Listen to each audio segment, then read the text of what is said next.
Hi Bachapari, very warm welcome to the channel Shipra Mishra. This is Shipra Mishra and I hope you guys are doing fine. तो यार अभी जो season है वो season कहलाता है प्रैक्टिकल या वाइवा का सीजन और इसके अंदर बहुत नर्वसनेस होती है because it's legit your board exams, क्योंकि दिस प्रैक्टिकल और वाइवा वाला जो सीजन होता है इसके मार्क्स डायरेक्टली जाते हैं आपके बोर्ड्स के स्कोर कार्ड पे। तो नर्वसनेस भी है, साथ ही साथ में एक्साइटमेंट भी है और ये मिक्स्ड इमोशन के अंदर हम गलतियां भी कर बैठते हैं और कहीं ना कहीं मार्क्स गंवा भी सकते हैं। But don't worry, for English I have got you covered. Viva या प्रैक्टिकल में आपको 20 on 20 कैसे स्कोर करना है वो आज अब इस छोटे से वीडियो के अंदर सीखोगे। यार आपने एक पार्ट ऑलरेडी प्ले कर दिया है और वो पार्ट है आपके प्रोजेक्ट वाला पार्ट। ठीक है, आप लोगों को स्कूल में प्रोजेक्ट बनाने के लिए कहा होगा। आप में से कुछ बच्चों ने, बहुत अच्छे बच्चे हैं तो खुद से प्रोजेक्ट बनाया, कुछ बच्चों ने इधर उधर से टाप टूप के प्रोजेक्ट बना लिया है, बट प्रोजेक्ट जो है वो कंप्लीटेड है। इसके साथ में कुछ बच्चों की तो कॉपीज जो है वो भी चेक की गई होंगी और कॉपीज भी मेरे ख्याल से आपने कंप्लीट कर ही ली होगी, धक्के से कैसे भी, बट हो गया। तो ये पार्ट तो अब आपका कंप्लीटेड है। अब रह जाता है हमारा वाइवा वाला पार्ट। अब आपके दिमाग में ये सवाल आता है और आपने ईमेल्स में, टेलीग्राम में या मेरे कोर्स के अंदर पूछ के मुझे परेशान ही कर दिया है कि मैम वाइवा के लिए क्या प्रिपेयर करके जाएं। यार दो तरीके के प्रोजेक्ट्स आपने बनाए होंगे, या तो आप लोगों ने किसी जनरल टॉपिक पे, ठीक है, या तो आपने किसी जनरल टॉपिक पे प्रोजेक्ट बनाया होगा। अगर आपका टॉपिक जनरल टॉपिक है तो ऐसे में आप लोगों को यह ध्यान रखना है कि सबसे पहले तो आपके लिए इंपॉर्टेंट है आपकी प्रोजेक्ट फाइल। खुद बनाई है बहुत अच्छी बात है, बहुत सारी चीजें आपको याद होगी। टिप टाप के बनाई है तो बहुत सारी चीजें आपको याद नहीं भी हो सकती है, तो मेक श्योर कि अच्छे से अपनी प्रोजेक्ट फाइल जो आप रीड करके जाओ। इसके साथ में आपका जो टॉपिक है प्लीज यार उसको ना गूगल कर लो, टॉपिक को गूगल करो और गूगल पे जाके उसकी जो न्यूज है उनकी केवल हेडलाइंस ही सही पर पढ़ लो। तो गूगल पे जाओ, गूगल पे जाके उस टॉपिक की न्यूज वाले बार में जाओ और वहां जाके उसकी न्यूज जरूर पढ़ लो, हेडलाइंस ही देख लो एक बार। क्योंकि क्या होता है, अगर उस टॉपिक से रिलेटेड कुछ भी न्यूज में है और टीचर को उसके बारे में पता है तो हो सकता है कि वो उस पर आप पे सवाल पूछ ले, इसीलिए आपका न्यूज का थोड़ा आपको आइडिया होना बहुत जरूरी है। अच्छा, इसके साथ में आपके लिए एक चीज जो बहुत इंपॉर्टेंट है और बच्चे इतनी गलती करते हैं इसमें, बच्चों को ये लगता है कि यार वाइवा से पहले क्या करना है, मुझे प्रोजेक्ट फाइल उठानी है और दे धड़ाधड़ पूरी प्रोजेक्ट फाइल पढ़ के जानी है, क्योंकि जब मैम या सर मुझसे क्वेश्चन पूछेंगे मैं तो पूरी प्रोजेक्ट फाइल ही बोल दूंगा। क्या ये करना पॉसिबल है? आप खुद सोचो, क्या आपके लिए पूरी प्रोजेक्ट फाइल रटकर और सामने वाले को सुनाना पॉसिबल है? और क्या आपको लगता है कि सामने वाला वो एक्सपेक्ट कर रहा है? क्योंकि फाइल उनके हाथ में, वो आपकी लर्निंग कैपेसिटी थोड़ी देख रहे हैं, वो तो ये देख रहे हैं कि आपने इस प्रोजेक्ट से क्या सीखा। तो उसी चीज को दिमाग में रखते हुए अपनी जो प्रोजेक्ट फाइल है उसका 50 to 80 वर्ड्स के अंदर समरी तैयार कर लो। तो 50 to 80 वर्ड्स के अंदर अपना समरी जो है वो तैयार कर लो और इस समरी को बढ़िया तरीके से याद कर लो। ऐसे याद कर लो कि आप इसे रोबोटिक मैनर में नहीं, एक कॉन्वर्जेशनल टोन के अंदर डिलीवर कर पाओ। चाहिए तो उसके पॉइंट्स बनाकर अपने पास रख लो, पर इसको अच्छे से याद रखो। याद रखो कि इन 50 to 80 वर्ड्स के अंदर आपके जनरल टॉपिक के फैक्ट्स सारे आ जाने चाहिए। अब ये जो समरी है ये आपको हर तरीके के क्वेश्चन से बचाएगी, तो इससे अच्छे से प्रिपेयर करके लर्न कर लेना। अगर आप लोगों का जो टॉपिक है वो कोई चैप्टर या पोअम है आपके सिलेबस की, अगर आपने कोई चैप्टर प्रिपेयर किया है या फिर आपने कोई पोअम प्रिपेयर की है जो आपके सिलेबस में है, तो ऐसे में ऑफ कोर्स आपको चैप्टर और पोअम बहुत अच्छे से आनी चाहिए। अच्छी बात है, बोर्ड में भी फायदा होगा।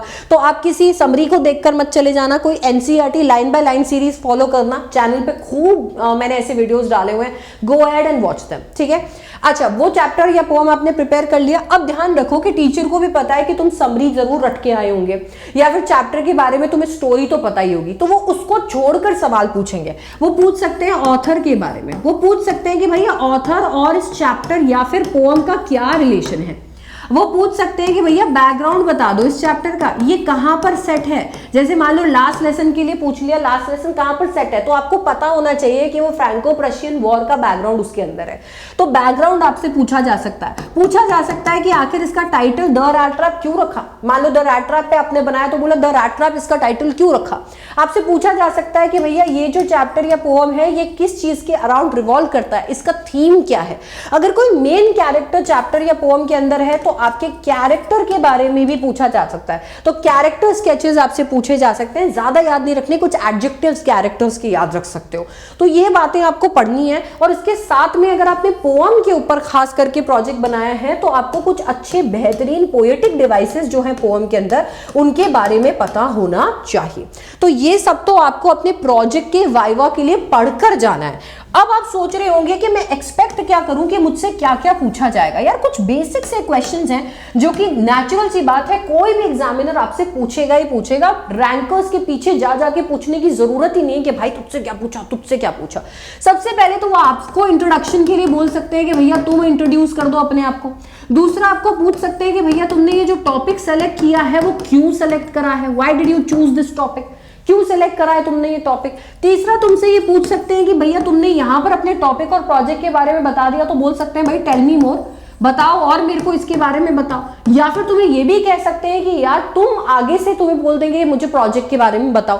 तो ऐसे में ये सवाल हो सकता है। अच्छा, एक बहुत ही क्रिएटिव सवाल जो आजकल पूछा जा रहा है वो है इमेजिन वाला।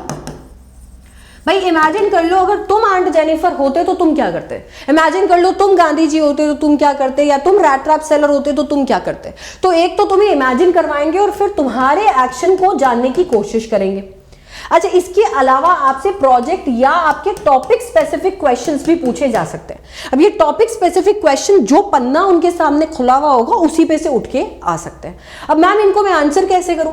इंट्रो के लिए अपना 2 लाइन का इंट्रो तैयार कर लो, अपना नाम, आपका क्लास, आपका स्ट्रीम, हाँ तो उसके साथ में तैयार कर लो। टॉपिक क्यों सेलेक्ट किया, आसान शब्दों में कम वोकैबुलरी टर्मिनोलॉजी को यूज किए हुए अपने टॉपिक को सिलेक्ट करने का रीजन बना लो। याद रखो अगर तुम टर्मिनोलॉजी यूज करोगे तो वो अगला क्वेश्चन बनेगा। एग्जांपल के तौर पे अगर आंट जेनिफर पे तुमने अपना प्रोजेक्ट बनाया है और तुमने फेमिनिज्म, पेट्रियार्की जैसे सवाल या वर्ड का इस्तेमाल कर लिया इस क्वेश्चन को आंसर करते हुए, तो नेक्स्ट क्वेश्चन अब यही बनेगा, बताओ मुझे फेमिनिज्म क्या होता है, बताओ मुझे पेट्रियार्की क्या होती है। पेट्रियार्की बता दिया तो मुझे बताओ मेट्रियार्की क्या होती है। अब बताओ कि मॉडर्न इंडिया के अंदर पेट्रियार्की चल रही है या मेट्रियार्की चल रही है। ठीक है, मॉडर्न इंडिया के अंदर फेमिनिज्म की डेफिनेशन क्या है, तो उस पे सवाल बनेगा। जितनी टर्मिनोलॉजी यहां यूज होगी उतना ही आपके पास में सवाल आने के चांसेस होंगे। तो इसको आसान भाषा के अंदर बताओ। अगर आपको यहां पर यूज होने वाले टर्म्स अच्छे से पता है तभी उन टर्म्स को यहां यूज करो। टेल मी मोर के अंदर तुमने चिपका देनी है अपनी समरी। अगर जनरल टॉपिक है तो 50 to 80 वर्ड्स की जो समरी तुमने बनाई है वो चिपका देना। अगर तुम्हारा चैप्टर या पोम है तो जो तुम 50 to 80 वर्ड्स के अंदर उस चैप्टर के बारे में जानते हो वो सुना देना। याद रखना टीचर सामने वाला कभी भी अपने फेस पे सैटिस्फैक्शन नहीं दिखाता, तुम्हें घबराने की जरूरत नहीं है। तुम अपना आंसर देकर जब भी सैटिस्फाइड फील करो बस वहीं पे रुक जाओ, क्योंकि सामने वाला आपको सैटिस्फाइड होकर नहीं दिखाएगा, क्योंकि वो नेचुरली आपका आपके अंदर फेक कॉन्फिडेंस बूस्ट नहीं करना चाहता। ये टीचर्स का ट्रिक होता है। तो आपको जहां पर भी लगे कि ठीक है you are satisfied with your answer, stop. Imagine करने वाले क्वेश्चंस थोड़े टफ हो सकते हैं। आमतौर पर बहुत सारे बच्चे यहीं तक जो है सेटिस्फाई कर देते हैं टीचर को और टीचर कहते हैं जाओ। बट अगर आप इस स्टेज पे आए जहां आपको इमेजिन करने वाला क्वेश्चन दे दिया गया है तो आप टीचर से 30 सेकेंड्स मांग लो। क्या तो ma'am please allow me 30 seconds, और उन 30 सेकेंड्स के अंदर अपने दिमाग में जो अपना आंसर है उसे फ्रेम कर लो। अब याद रखो कि ये आंसर भी अपने समरी के अराउंड ही फ्रेम करना। जो कैरेक्टर तुम्हें बनने के लिए कहा गया है वो कैरेक्टर तुम पढ़ के आए होगे, नेचुरल सी बात है, क्योंकि वही चैप्टर तुमने अपने प्रोजेक्ट में बनाया है, तो उसी के अराउंड अपने आंसर को फॉर्म करने की कोशिश करना। याद रखना कि तुम्हें 100% आंसर इंग्लिश में देना तो होगा ही, क्योंकि इंग्लिश का वाइवा है। पर अगर तुम नहीं दे पाते हो, थोड़ा कुछ तुम्हारा हिंदी में निकल जाता है, तो फंबल मत करना, घबराना मत, नर्वस मत होना। तुरंत अब उस चीज को या तो इंग्लिश में ट्रांसलेट करके रिपीट कर दो या फिर अगला जो आपका सेंटेंस होगा उसे इंग्लिश में बोलो। ये शो करता है कि आप बहुत कॉन्फिडेंट हो। पॉजेस लो बीच बीच में, क्योंकि पॉजेस लेना किसी कमजोर स्पीकर की निशानी नहीं होती है। आप ब्रेथ को कैच करने के लिए पॉजेस लोगे, that's very obvious. It looks like कि आपने बहुत पॉलिश तरीके से अपना स्पीच डिलीवर किया है, तो इसीलिए पॉजेस भी आप ले सकते हो। If you want to take a minute, you can always take a minute and always know कि कहां पे you are satisfied with your answer and stop. इसके बाद में आपके टॉपिक रिलेटेड क्वेश्चन आपके प्रोजेक्ट से बनकर आते हैं, तो ऑफ कोर्स आपको अपने प्रोजेक्ट के बारे में अच्छे से पता होना चाहिए। इफ देयर आर फैक्ट्स उन पे क्वेश्चन बन सकते हैं, इफ देयर आर वर्ड्स उन पे क्वेश्चन बन सकते हैं, लिटरेरी डिवाइसेस तो उन पे क्वेश्चंस बन सकते हैं। तो ये तो आपके प्रोजेक्ट को अच्छे से रीड करने से आप इन क्वेश्चन को आंसर कर पाओगे। यार याद रखो, आपकी कॉन्फिडेंस आपकी की है, आपके कॉन्फिडेंस को गिराने के लिए ही टेस्ट किया जाता है आपको वाइवा में या फिर आपके प्रैक्टिकल में। तो आपको बस वो चीज जो है बिल्कुल नहीं हारनी है। एंड ऑल द बेस्ट आपके वाइवा और प्रैक्टिकल के लिए। अगर आपका वाइवा या प्रैक्टिकल हो चुका है तो आपसे क्या पूछा गया मुझे कमेंट सेक्शन में जरूर बताना। इस वीडियो के बाद आपका वाइवा या प्रैक्टिकल होना है तो आकर मुझे जरूर बताना कि इनमें से कौन से क्वेश्चंस तुमसे पूछे गए थे, ताकि दूसरे बच्चों की भी मदद हो जाए।